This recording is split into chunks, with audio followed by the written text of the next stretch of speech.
that video to this very one. Okay, so this is the pattern that we drafted, the upper borders. Okay, if you did not see the drafting, please check. I will link the video to this one. So I'm going to be showing us how to properly pad our bustier. Okay, how to properly pad it. Okay, so from the under bust, I measure 6 inches upward.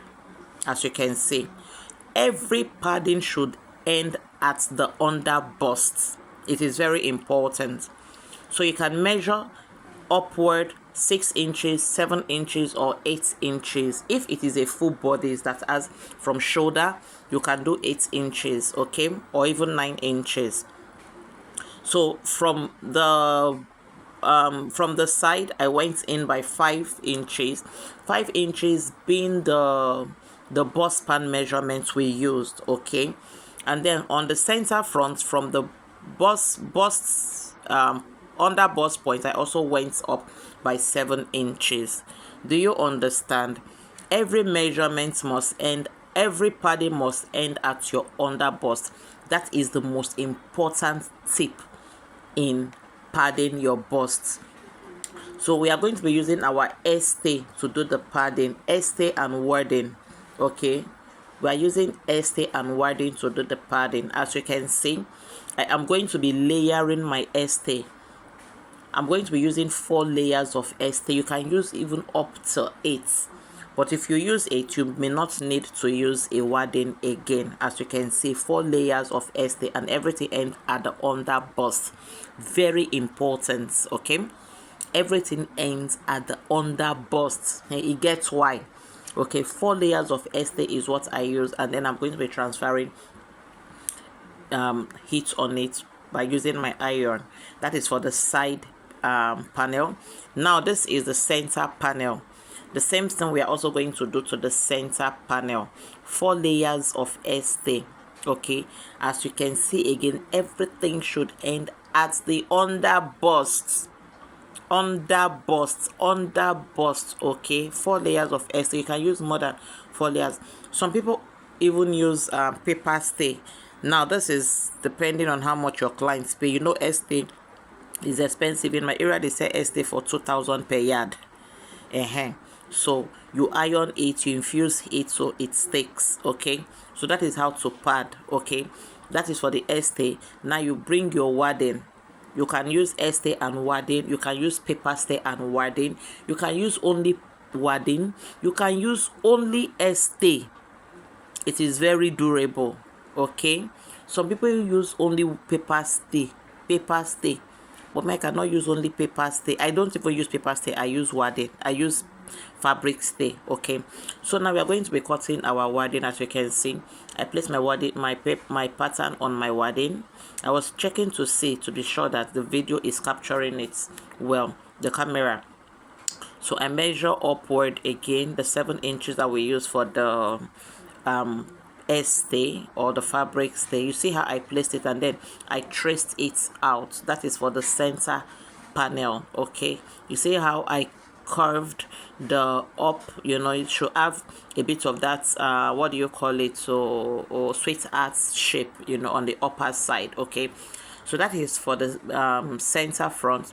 Now I bring the side panel and I'm going to place it this way. Please watch very well how I am doing this. Okay, how I am doing this. Okay, all this that I'm giving you for free is what makes outfits stand out, and people are collecting so much money to teach this, and I'm giving it out for you for free. So do well to subscribe and like if you have not subscribed to this channel. Okay, you see how I am doing it. You see what I did to get the padding for the side panel. Okay, you can go back to the video and watch to see how we got this, but do well to subscribe. So I notch the front part that will make me know that this side is, you know, the front part, not the side. Okay, so I place them on my fabric and I'm going to iron it with steaming ironing. It is laid. Okay, you see, right? Okay, you see how well it is looking. Yes, good. And this is for the side panel. I show you the center panel, the side panel. Okay, So we are going to continue stitching. Okay, please do well to like and subscribe if you have not. Share this video. As you can see, all panels are complete. Okay, all panels are complete. Okay, ask your questions if you have any. So we are going to be stitching now. I place it this way, and then I'll stitch the regular way we usually stitch to join our bodies together. Okay, I bring the other side, I place it, and then I'm gonna stitch. Okay, I'm gonna stitch. That's on the sewing machine.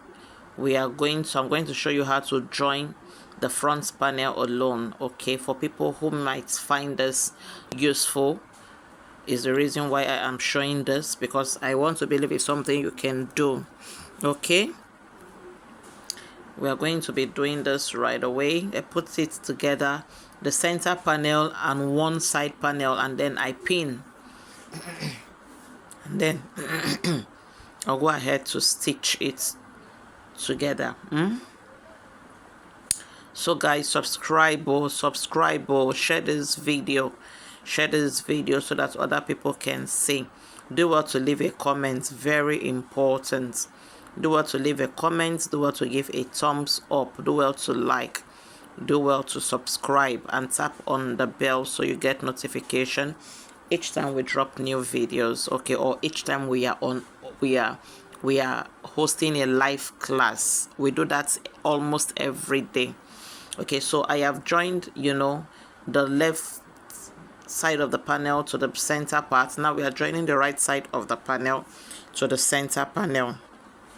This is for the front, and then I'm going to show you the result of our padding, the result of our drafting, because it first starts from the drafting. If you did not get your drafting right, if you like, infuse all the padding piece in this word, your bustier will not stand well, will not give you that effect that you are looking for. So it all starts from your drafting. So if you did not see the drafting, please do well to watch. The link is on the description of this video. Okay, do well to watch so that you see how we drafted this, where we needed to close that, where we needed to contour, how many inches we used to contour and all. So this is it, guys. This is it. You see the effects. You see how well it is standing. The bustier is busting.